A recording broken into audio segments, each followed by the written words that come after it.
Researchers have been studying the factors that influence us to say yes to the requests of others for over 60 years, and there can be no doubt that there's a science to how we are persuaded, and a lot of this science is surprising.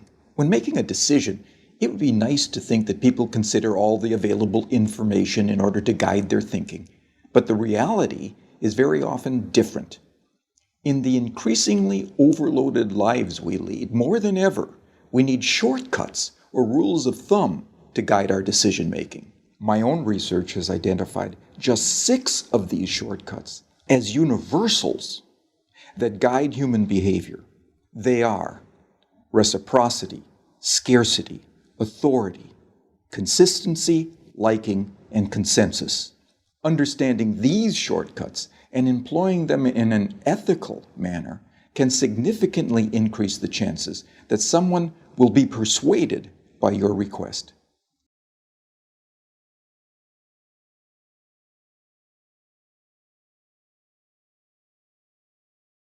Let's take a closer look at each in turn. So, the first universal principle of influence is reciprocity. Simply put, people are obliged to give back to others the form of behavior, gift, or service that they have received first. If a friend invites you to their party, there's an obligation for you to invite them to a future party you are hosting. If a colleague does you a favor, then you owe that colleague a favor. And in the context of a social obligation, people are more likely to say yes to those that they owe. One of the best demonstrations of the principle of reciprocation comes from a series of studies conducted in restaurants. So the last time you visit a restaurant, there's a good chance that the waiter or waitress will have given you a gift, probably at about the same time that they bring your bill. A liqueur perhaps, or a fortune cookie, or perhaps a simple mint. So here's the question. Does the giving of a mint have any influence over how much tip you're going to leave them? Most people will say no, but that mint can make a surprising difference. In the study, giving diners a single mint at the end of their meal typically increased tips by around 3%. Interestingly, if the gift is doubled and 2 mints are provided, tips don't double.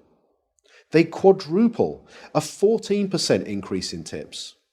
But perhaps most interestingly of all is the fact that if the waiter provides 1 mint, starts to walk away from the table, but pauses, turns back, and says, "For you nice people, here's an extra mint," tips go through the roof. A 23% increase, influenced not by what was given, but how it was given. So the key to using the principle of reciprocation is to be the first to give and to ensure that what you give is personalized and unexpected.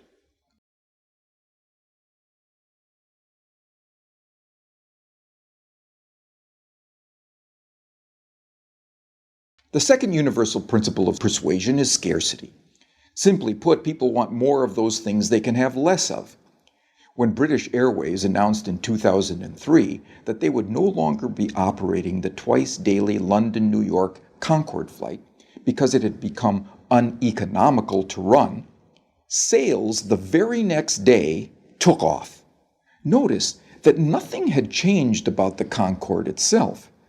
It certainly didn't fly any faster, the service didn't suddenly get better, and the airfare didn't drop.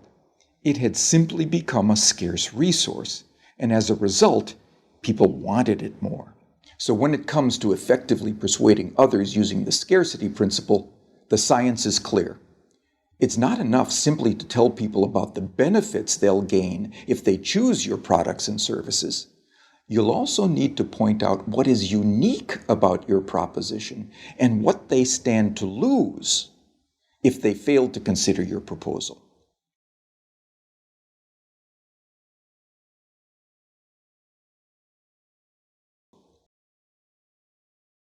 Our third principle of influence is the principle of authority, the idea that people follow the lead of credible, knowledgeable experts. Physiotherapists, for example, are able to persuade more of their patients to comply with recommended exercise programs if they display their medical diplomas on the walls of their consulting rooms. People are more likely to give change for a parking meter to a complete stranger if that requester wears a uniform rather than casual clothes. What the science is telling us is that it's important to signal to others What makes you a credible, knowledgeable authority before you make your influence attempt? Of course, this can present problems. You can hardly go around telling potential customers how brilliant you are, but you can certainly arrange for someone to do it for you. And surprisingly, the science tells us that it doesn't seem to matter if the person who introduces you is not only connected to you, but also likely to prosper from the introduction themselves. One group of real estate agents were able to increase both the number of property appraisals and the number of subsequent contracts that they wrote by arranging for reception staff who answered customer inquiries to first mention their colleagues' credentials and expertise. So, customers interested in letting a property were told, "Lettings? Let me connect you with Sandra, who has over 15 years' experience letting properties in this area." Customers who wanted more information about selling properties were told, "Speak to Peter, our head of sales. He has over 20 years' experience selling properties. I'll put you through now." The impact of this expert introduction led to a 20% rise in the number of appointments and a 15% increase in the number of signed contracts. Not bad for a small change informed from persuasion science that was both ethical and costless to implement.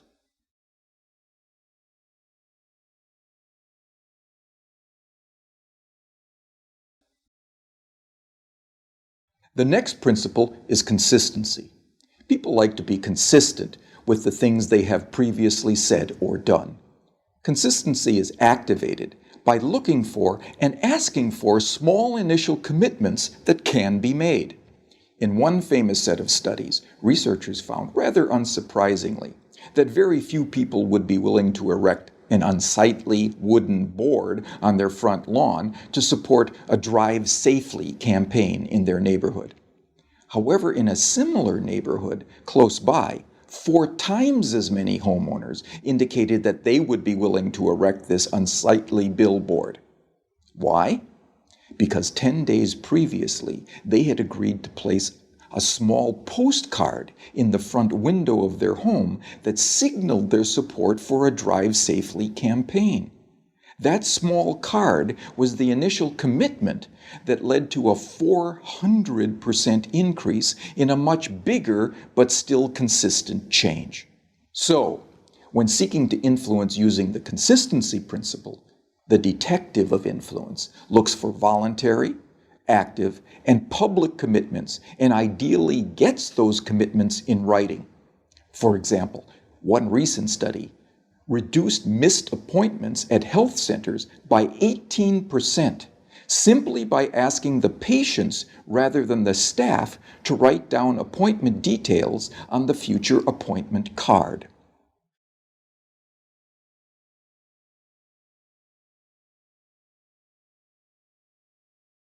The fifth principle is the principle of liking. People prefer to say yes to those that they like. But what causes one person to like another? Persuasion science tells us that there are 3 important factors. We like people who are similar to us, we like people who pay us compliments, and we like people who cooperate with us towards mutual goals. As more and more of the interactions that we are having take place online, it might be worth asking whether these factors can be employed effectively in, let's say, online negotiations. In a series of negotiation studies carried out between MBA students at 2 well-known business schools, some groups were told, "Time is money, get straight down to business." In this group, around 55% were able to come to an agreement. A second group, however, were told, "Before you begin negotiating, exchange some personal information with each other. Identify a similarity you share in common, then begin negotiating." In this group, 90% of them were able to come to successful and agreeable outcomes that were typically worth 18% more to both parties. So to harness this powerful principle of liking, be sure to look for areas of similarity that you share with others and genuine compliments you could give before you get down to business.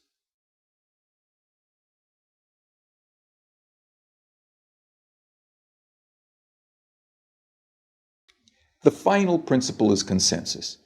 Especially when they are uncertain, people will look to the actions and behaviors of others to determine their own. You may have noticed that hotels often place a small card in bathrooms that attempt to persuade guests to reuse their towels and linen.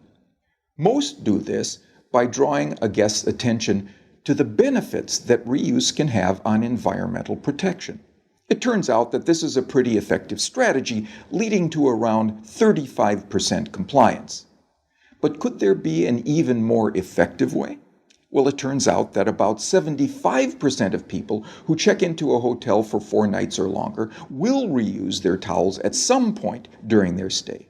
So what would happen if we took a lesson from the principle of consensus and simply included that information on the cards and said that 75% of our guests reuse their towels at some time during their stay, so please do so as well.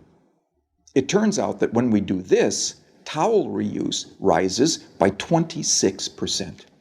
Now imagine the next time you stay in a hotel, you saw one of these signs. You picked it up and you read the following message. 75% of people who have stayed in this room have reused their towel. What would you think? Well, here's what you might think. I hope they're not the same towels. And like most people, you'd probably think that this sign will have no influence on your behavior whatsoever.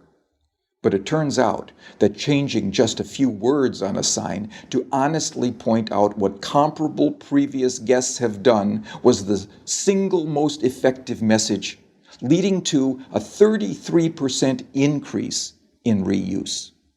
So, the science is telling us that rather than relying on our own ability to persuade others, we can point to what many others are already doing, especially many similar others.